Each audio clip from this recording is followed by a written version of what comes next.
Hey guys, welcome back to the channel. So behind me I got a Dodge Journey. Now this thing came into the shop for a coolant leak and I went ahead and I diagnosed it and I looked at everything. We're going to be replacing the heater hoses. What happened on this one is there is a T-fitting that is made out of plastic that has a tendency to break off.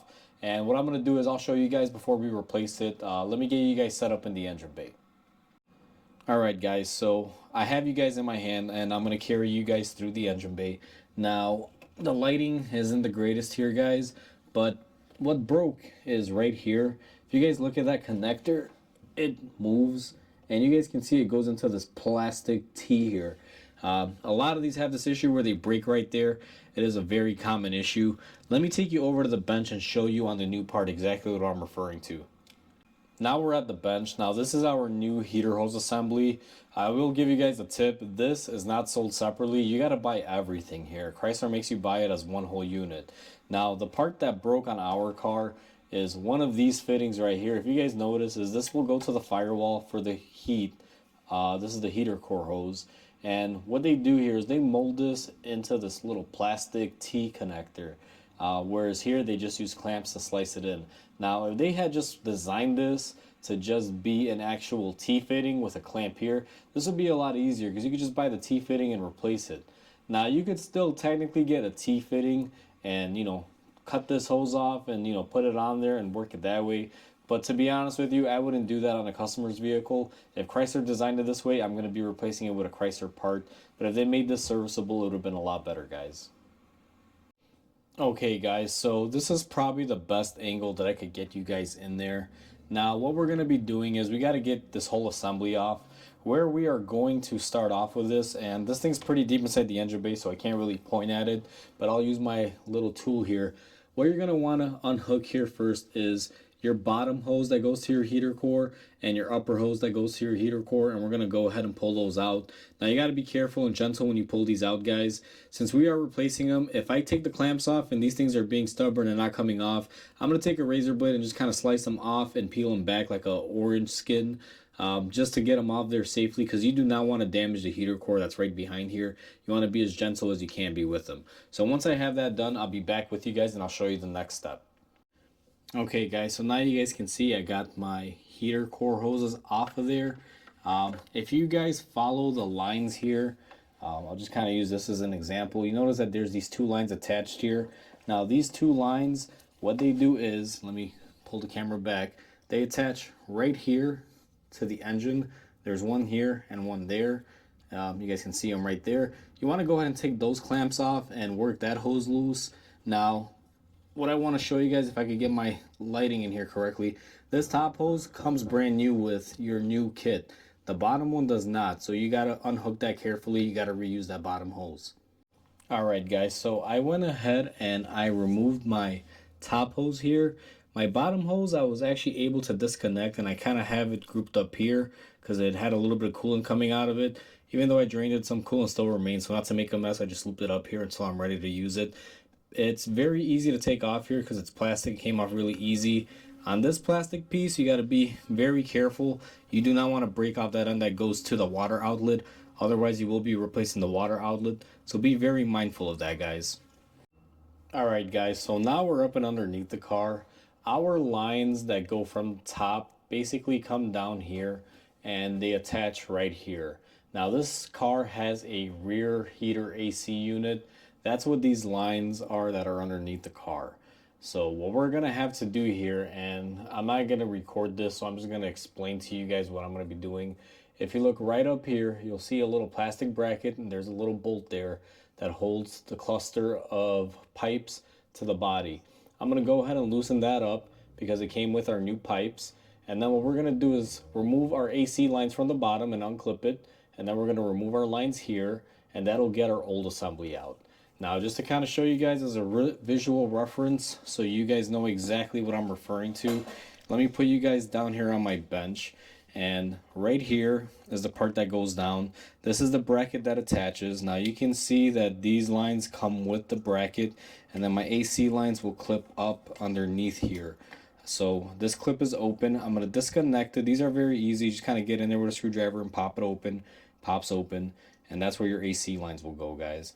Now, I would normally try to film this, but I'm under some time constraints on this car. The guy needs his car back pretty quick, so I figure I'll just show you guys before I remove it what you have to do, and then after I remove it. So I'll be back with you guys once I have it off.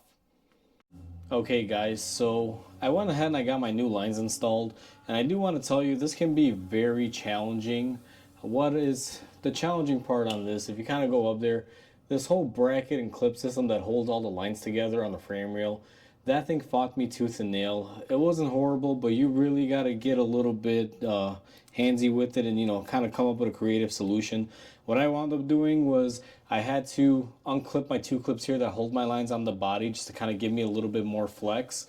And then what I wound up doing was loosening this bolt right here to drop the lines a little bit, just to give me enough room to kind of angle it out of there and pull out that clip and put in the new one.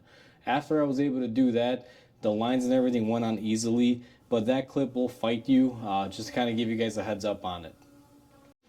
After you've lined everything up, guys, what you're going to want to do is just kind of plug everything in. Now, what I do is I spray some silicone spray on my hoses before I try to insert them.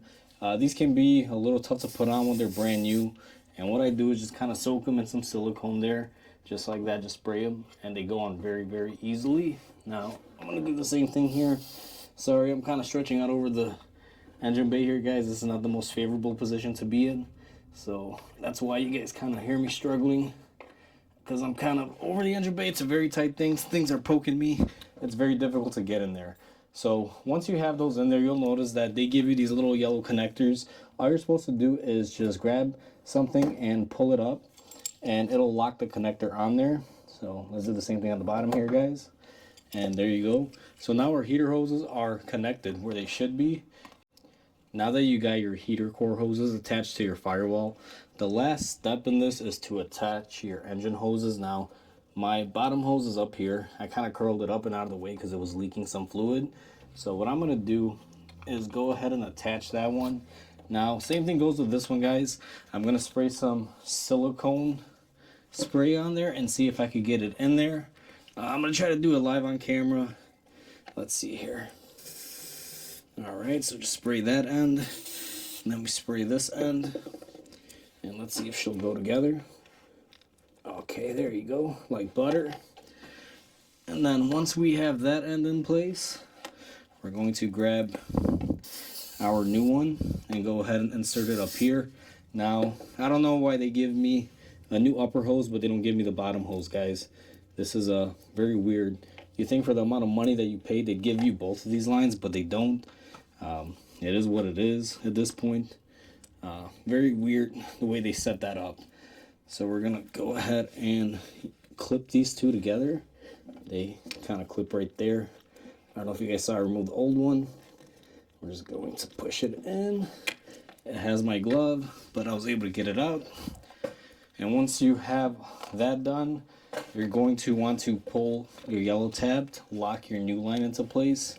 See if I could get in here just to yank this bad boy out. I can't use this wrench, so let me grab another tool here, guys.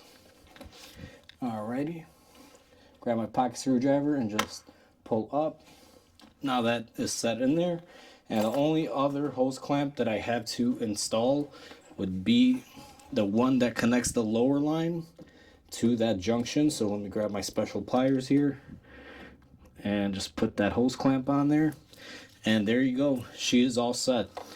Alright guys, once you've gone ahead and installed all your hoses and you've clamped everything together, what you're going to want to do is go ahead and fill up your coolant system with coolant and go ahead and bleed out the air. Now, unfortunately, in this video, I'm not going to be covering how to bleed the coolant. I will be making a separate video. This car does have front and rear AC and heat, and I do want to make a video on how to bleed out that system. So I'll link it in the description of this one. You guys can check it out if you guys need help bleeding out the system. So with that said, hopefully you guys enjoyed. Please comment, like, and subscribe. It definitely helps my channel grow. And I hope you guys have a wonderful day, and I'll catch you guys on the next repair.